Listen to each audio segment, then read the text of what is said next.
I went to the border of Ukraine. And it was fucking crazy. Let's start from the beginning. So a month ago, I was actually in El Salvador enjoying my vacation, seeing some blue ass water, and that's when I got an email from the founder of Twitch. He flew me all the way back to LA to shoot a video, and he asked me what was next in my journey, because they were gonna pay for my ticket to somewhere in the world. A ticket to anywhere in the world? Maldives sound nice, Bali's just reopening. I did have my eye on Patagonia, but there was one crazy thing happening in the world. Мною принято решение о проведении специальной военной операции. This is the most serious crisis humanity has ever faced. So before you know it, I'm taking 2 layovers to Copenhagen and Stockholm. Alright, good morning guys. I have a layover in Copenhagen and Stockholm, and then I'll be arriving in Poland. Thank you. It's been 4 years since I was in Europe. Kinda crazy, so. First stop Copenhagen, 12-hour flight. Ooh, you get a pillow and a blanket. Let's go. This experience seems slightly different than Spirit Air. We just got to Copenhagen. One more layover where I finally arrive in Warsaw, Poland. And the first thing I need to do in Poland. Alright, so I somehow found Vietnamese food in Poland. You see this little doorway through here? Look how cute this patio is. Alright, let's try it out. I'm excited. Thank you. It smells really tasty. Noodles are super soft, like a ground beef patty. Pretty good. I originally came here to eat because it was basically empty when I got here. I always want to support the Vietnamese brethren. I've been here for like an hour now. Fucking packed already.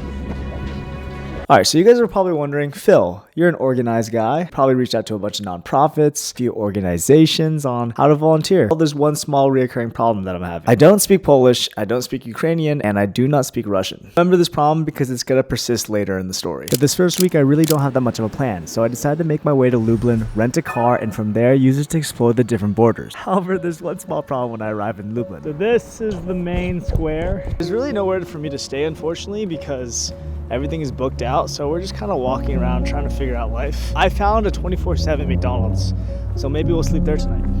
I'm like just straight up changing in this McDonald's. People are staring at me. Do any of you guys have a couch I can sleep on? Do you have Instagram? Okay. Thank you. Take care. What's your name? Yeah, my name is Joel. Where do you stay? I don't stay anywhere. And you don't. Then how night in the night? What you will do? So my night ended up getting a lot more interesting. These 2 random strangers, Joel and Max, came up to me and they wanted to show me around the city they call home. I never thought we'd explore an abandoned building together. And to be honest, maybe going around hanging out with strangers in abandoned buildings in a new city you've never been to is not the smartest thing in the world. Maybe I'll sleep here tonight. Honestly, this is some of the most fun I've had in a long time. And to be honest, I didn't think anything bad was gonna happen.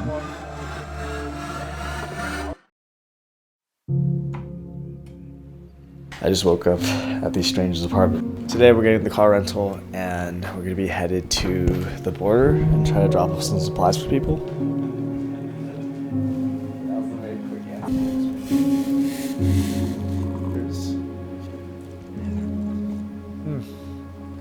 It's quite nice. Guy is trying to get used to the cold. He's got goosebumps everywhere.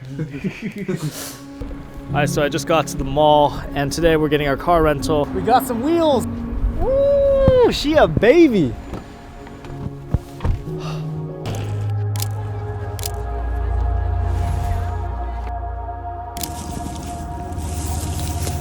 Of course, man. So for the majority of the day, since I couldn't translate, I was tasked with just making lunch bags and handing them out to refugees. After my shift though, I decided to go walk around and film, and I saw some really crazy things. This guy worked with the World Hunger Kitchen and he set up a Polish sausage stand so he could feed refugees. There was also the Scouts girl who was there for 12 hours making soup. Wait, what? Scouts. Scouts. Oh, like Girl Scouts? The most famous Girl Scout. Really? What is your name? Sophia. Sophia, where are you from? Ukraine. Where in Ukraine? Kiev. Oh. Where will you head to next? I don't know. Yeah.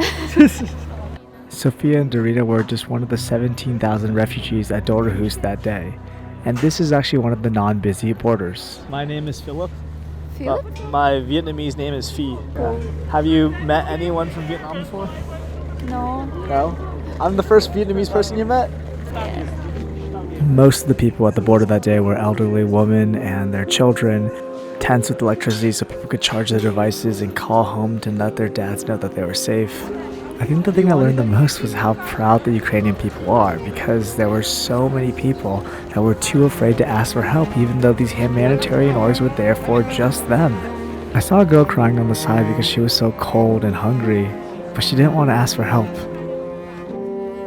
Oh no. How long did it take you to get from Kiev to the border? Oh my god. So long. 24 hours. 24 hours. Yes. And when you got to the border, how long did it take to cross? 4 hours. 4 hours. That's not that bad. No, it's just I bought because my friends say that it's cool.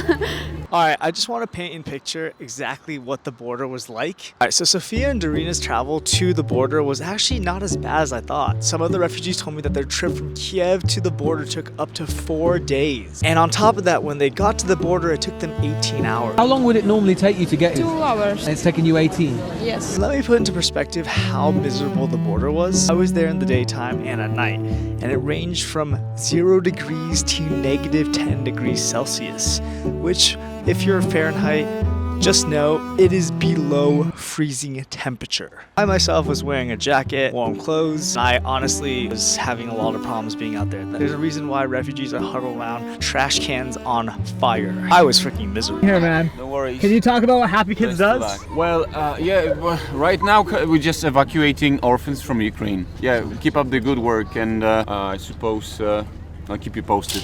Alright, I have a kind of crazy story to tell you guys. Okay, so basically, this area is for where the refugees hang out if they don't really have plans or they're trying to get transported. This family has a van of 12 people that was supposed to pick them up and take them to their spot that they wanted to go to in Poland. The van never showed up, so we decided to split the family into 3 cars. Part of the family would go with me. They took one look at me. They're like, we're not going with him. And I'm like, is it because I look different? These Ukrainian people are taught that not everyone at the border is a good person. There are people out there selling Ukrainian people. They're trafficking humans. How fucked up is it? These people are escaping their country as war refugees, and you're going around, who thinks like that? So because of that, these refugees don't trust every single person, and me, complete foreigner, doesn't speak Russian, doesn't speak Ukrainian, doesn't even speak Polish, yeah, they weren't gonna trust me.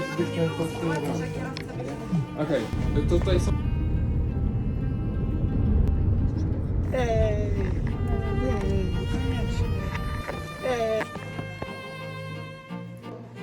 But that's not where the crazy part of the story comes. Because as I'm driving home... Oh no.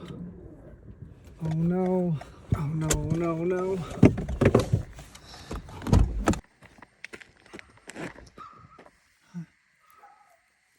Oh God, you're still alive.